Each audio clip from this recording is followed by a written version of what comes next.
Welcome to the Divershefy Inspiring Leaders podcast. Our guest today is Chris Pether.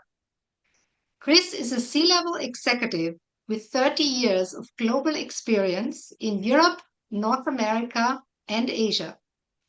Post her LLM from the University of Nottingham in the UK, she was employed in a global organization like Nortel, Clifford Chance, Stepstone, and lastly, Caliber, in a leading human capital solutions and general manager roles, before founding PeopleSmart, a global learning solutions company. Chris is currently the CEO of PeopleSmart and is involved predominantly with business development, inspiring a remote team of 80 consultants globally. She's also a founding member of Divershefy, as well as a pro bono mentor for women in Europe through the PN in Munich. She's an accomplished chair of large group events on topics of leadership, change, and transformation, and a public speaker on a range of leadership topics, including diversity. Chris lives with a family close to Paris, France, and is a keen hiker, skier, and cyclist. Welcome, Chris. Thank you very much, Sylvia, for that very warm, generous introduction. So let's start with your insights and personal early years.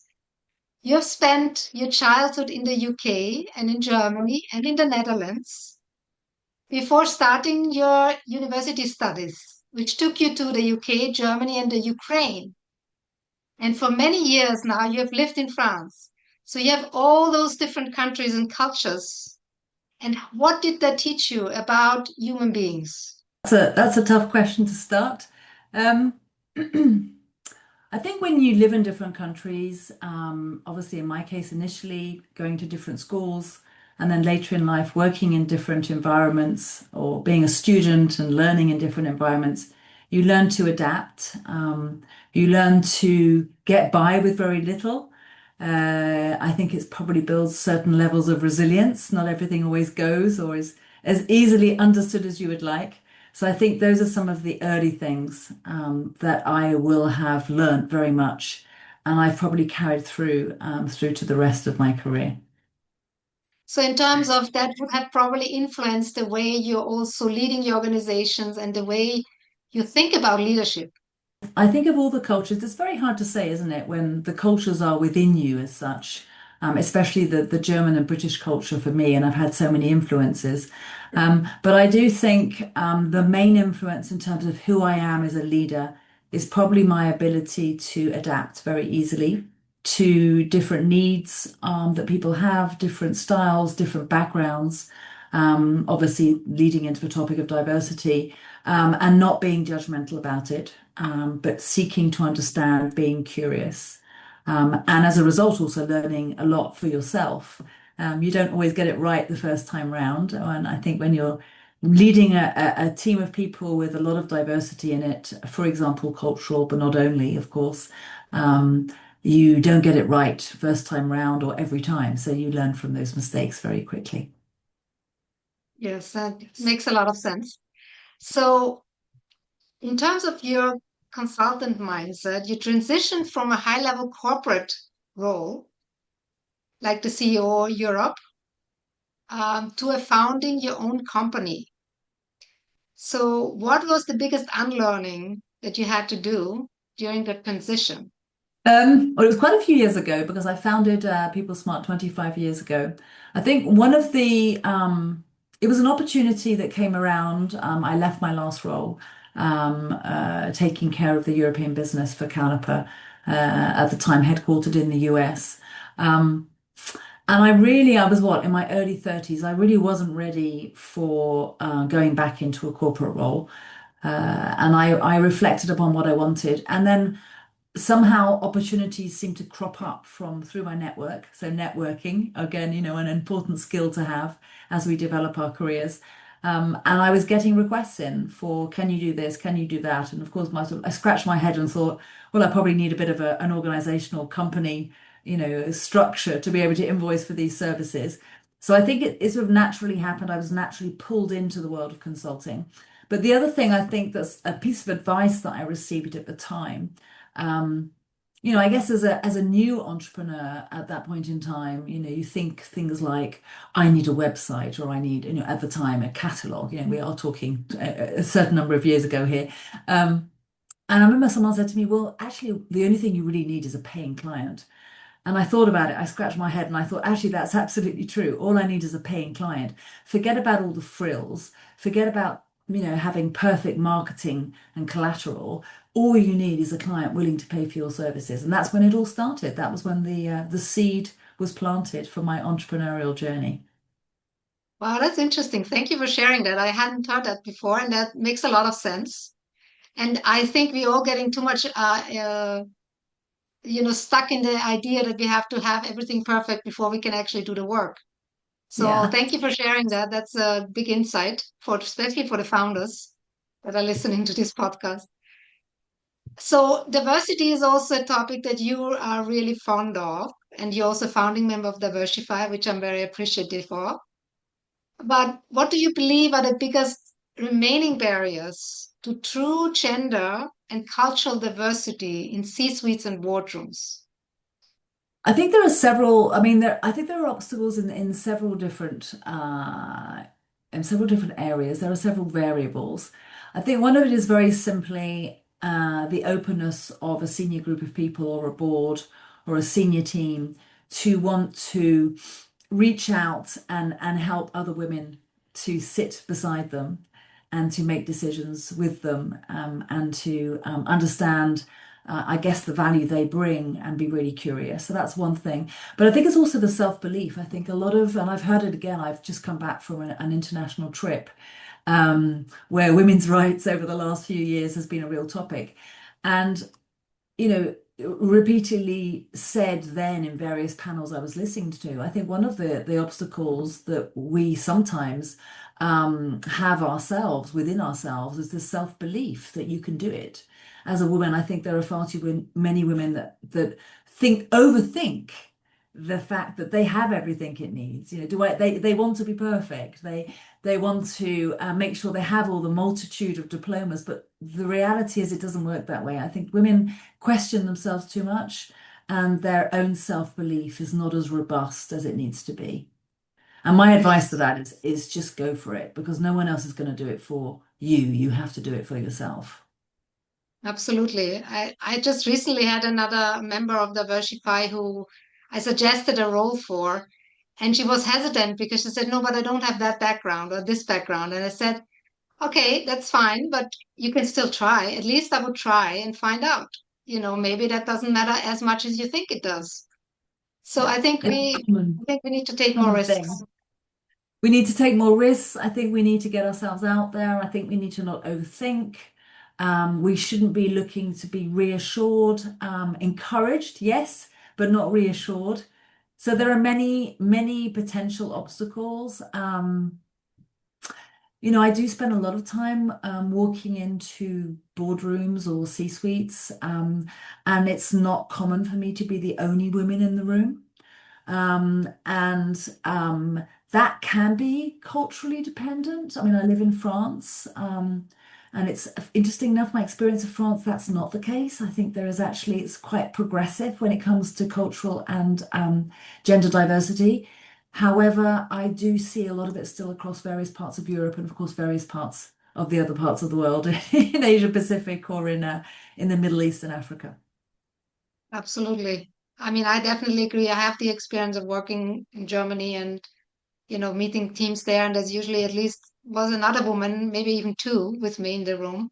While in other countries like US or in India, I was often the only one. And this Yeah. is part of why I actually started Diversify because there's so many places where I was the only woman in the room. I said that there's no reason for that. There's so many Mm, qualified women out there. We need to bring them to the tables and we need yeah. to get them involved. And then also, I think, well, when we talk about diversity, it's also obviously gender diversity, but also I'm a big fan of age diversity. I think it's important to have people with different amounts of years of experience and different functional backgrounds. And if I look at over the last few years, we have intentionally gone out to seek the newer generations to join the team, because they're bringing in maybe more, let's say, technological perspective on things. There are things that they are extremely versatile on when it comes to technology that maybe my generation or other people, I don't want to put everyone in the same box, but I can just talk for myself, I'm going to be slightly less comfortable on, less intuitive. So I think also for me, the age diversity is a really important factor. And I think that's important at any level of leadership in the organization. I absolutely agree. I think there's so much change that happened over the last generations that in our generation, Gen X and whatever Y, Gen Z is already such a different kind of generation. They grew up with computers, they grew up with mobile phones, they didn't know a world before that.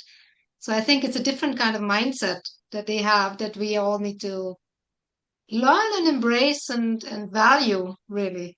Mindset, but also speed. I find one of the things is their ability to just intuitively get things. They don't need to be trained on them. They're just willing to throw themselves in. They'll work it out. So they're much faster at, to some extent, that we can use those skills by just making faster decisions on maybe investments around technology for a business, etc.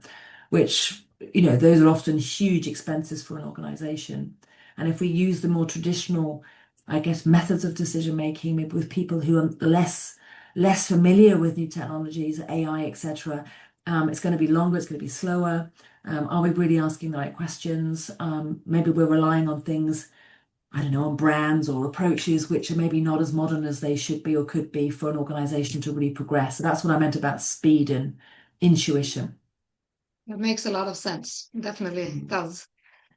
I have another question about a value that is a core value for People Smart, which is under committing and over delivering. So in a world where the salespeople are usually have aggressive targets, how do you maintain this value without sacrificing your business growth? I think it's about being courageous enough to ask the earlier questions, whether if it's a commercial process at the very start of a commercial process, because ultimately it's about expectations and alignment, isn't it? Um, and so unless you're courageous enough maybe to ask the tougher questions, then you might find yourself in a commercial process towards the end where actually things are not as aligned as you wish.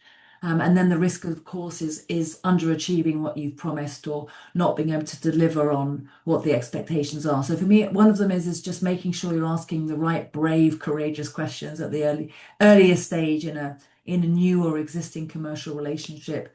Um, I think also really leveraging the team you have working on whatever services you're selling. In our case, Huber Capital Solutions, Learning and Development Solutions, making sure you have enough diversity in the team. You have people with different backgrounds, with different qualifications, different perspectives. So we can challenge ourselves internally, and maybe positively surprise the client with things that had never even been thought of. Um, I always say not, that the best things are not necessarily the most costly or the most expensive. It can be a little twist, a little something we can incorporate, which doesn't take a lot of effort, but actually makes a huge difference in terms of value. And in our case, value towards the end learner, who are the participants who are going through these programs we're designing and delivering. So that would be that. At the same time, we don't always get it right. I think one of the things I think at the end of the day, no one, you can't expect perfection all the time. Things can go wrong, unexpected things can crop up. So it's for me also about being very, very honest and open with your stakeholder relationships. And, if you find out something or see something or notice something, raising it as early as possible. It's if you don't share, if you don't tell, if you try and hide, I think you can get yourself into trouble. So it's about being authentic about, things that maybe we're only human after all, that we may not have considered or have been forgotten in some way. Yeah. Thank you for sharing that. So I have some more questions regarding the leadership part and the culture part of your work. You founded People Smart 24 years ago, and you have seen leadership develop. Are there certain essential traits of a leader that you have seen evolve from 2002 to 2026? How do you see that progression in leadership or the change in leadership? I'll give you a few words, and I think a lot of that is also just inspiration. I was at a conference this week, and there was some data, well, quite a bit of data that we were looking at from various organizations, such as Gallup, such as Mercer, organizations that do a lot of very, very good professional work, just collecting data on engagement out there. Couple of words. So one of them is caring.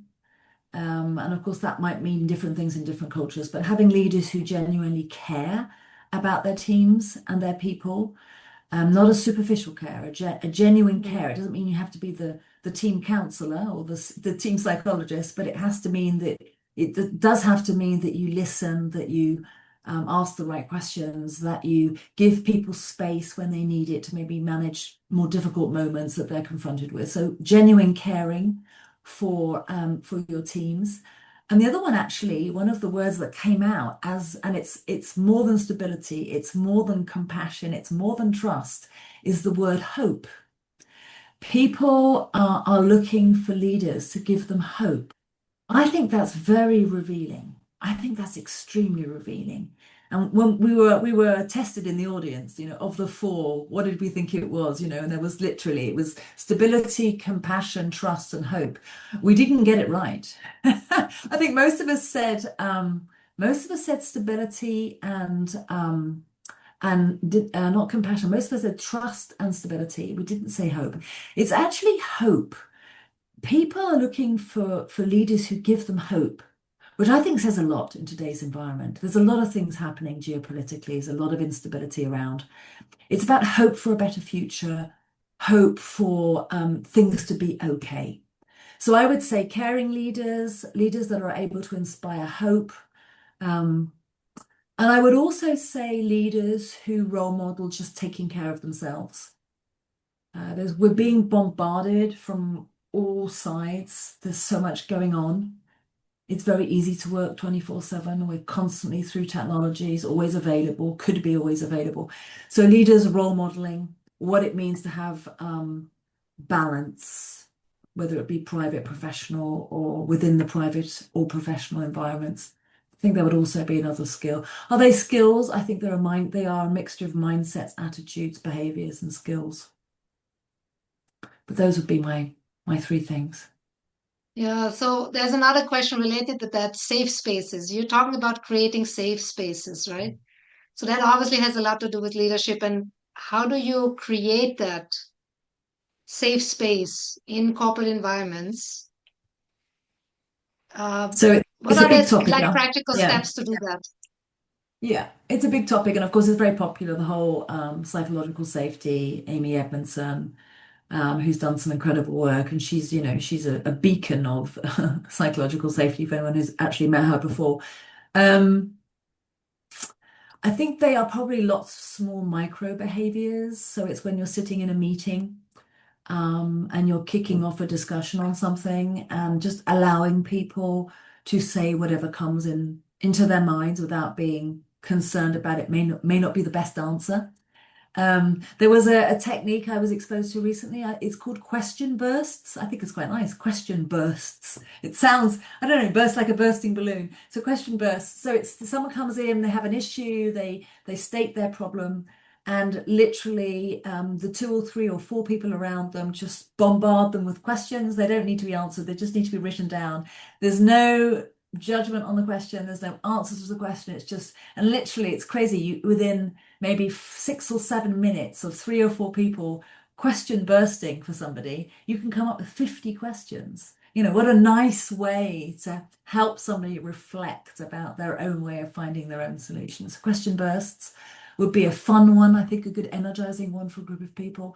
I also think, of course, it's the vulnerability as a leader. I mean, we don't always have good days. It's okay. We're not infallible to having, bad. We also have bad days. We also have days where things don't stick as they should, or things don't work out. So I think little sharing moments and saying, I've also had a bit of a bad day. This is what's happened to me, but this is what I'm going to do about it. So demonstrating how you overcome the bad days, those vulnerable moments. I'm a big fan of vulnerability being a sign of strength, not a weakness. But I know, again, in certain cultures, that's not going to be as easy than others. There are a number of cultures globally where that might be seen as a weakness, or certainly a strange thing to do.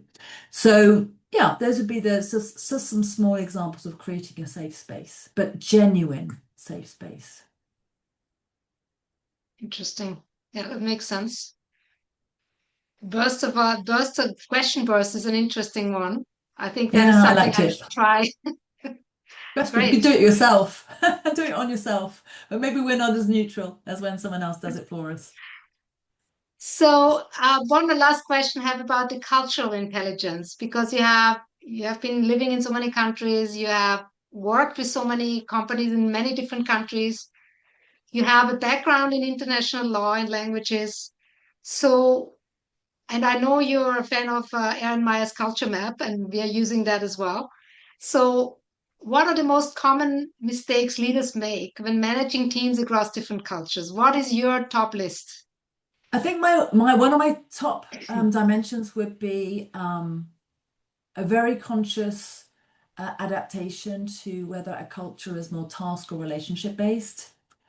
That's a really important one. I'll give you an example. So in the last 6 months, I've been in Midwest US. That in itself is already interesting. So Midwest, I've been in Japan, and I've just come back from Saudi Arabia. Now, interestingly, three very, very, I'm sure Erin Mayer would have a lot to say about those three, but very different ways of operating when it comes to meeting people for the first time. Um, and so I think, being able to read the room and to catch yourself if you have a tendency to be more task focused and you're catching and you're in a relationship-based culture, then just stop looking at your watch and stop referencing time and stop saying I have to be somewhere and just be in that moment with the people. That's one. Really the role of women as well would be, again, those three cultures, how women um how they fit into society. And obviously, Saudi Arabia being especially Riyadh being a very good example of a lot of changes over the last few years. And obviously, again, Japan recently, Prime Minister, first female. She's quite conservative. Maybe that's a wise decision in a culture which is also still, on the one hand, evolving very quickly, but also has a lot of tradition and protocol, which is very rich, as part of their cultural base. So for me, yeah, those would be 30, the first one. The other one I'd say is some the things around hierarchical consensus-based cultures. Um, I think it's really important to watch and observe and then let yourself be led and not to judge too quickly. If you are in a culture where hierarchy has a very important role to play, Japan is a good example. Um, if you're in Japan, you will need to adapt to that. Maybe as someone who's not Japanese, you will be given special allowances. Of course, the language is also a barrier if you don't speak Japanese, which is certainly the case for me, beyond 30 words. Um, so yeah, allow yourself to be led, and if you have more of an informal or a consensus-based decision-making style, then make sure you're ready to adapt to something which could be longer, much more consensus orientated, and the role of the boss will have a role to play in that if it's very hierarchical. Do you have any example of a multicultural alignment or a multicultural situation you had and how you dealt with that? Probably live them on a daily basis because I'm dealing with diversity of cultures literally daily. So my breakfast is often in Asia or part of Europe. And my afternoon is, I mean, not on a daily basis, but certainly on a weekly basis, I will have days like this. My afternoon typically will be US. And then I probably pick up Europe again and some parts of, much further away APAC. So um I think one of them is just tolerance. I think when it comes to making decisions or when it comes to sharing information or when it comes to introducing yourselves, I think you have sort of boundary things. You have to be setting a pace and saying, well, look, we have this amount of time. This is how we're going to structure the meeting, but allow then space within that for maybe individuals who need more time or airtime or they express themselves differently. they can operate effectively and don't feel they're being cut short. I mean, also don't forget, I live in a country, France, where the way you articulate yourself, the way you share, the way you talk, that is a sign of how you're educated, it's a sign of who you are. It's part of your identity. I'm also living in a country where, one of the topics of schools, philosophy is one of the most important topics. And so people they are appreciated for their ability to articulate and philosophize almost. So again, I probably adapt to that on a daily basis, not only professionally, but also personally at home. Yeah, you have really a life that is multicultural on so many levels. And we will Yeah, definitely have you back for a session on a masterclass on multicultural leadership, and specifically also talking about the culture map from Erin Meyer, which I think is a really fascinating book to read for anybody who is actually leading a global team. So we will definitely invite you back for this session. We don't know exactly yet when it will be, but anybody listening to this podcast, please keep your eyes out and ears open. We'll definitely invite Chris Pether back. Thank you so much for joining us today, Chris. It is wonderful to have you, and thank you for being part of Divershefy, being a mentor, a speaker, and supporting us over this so many years. it's my pleasure. Thank you to you, Sylvie, for the invitation. Thank you, obviously, to the wonderful organization Divershefy. And I look forward to talking more about the topics we've discussed.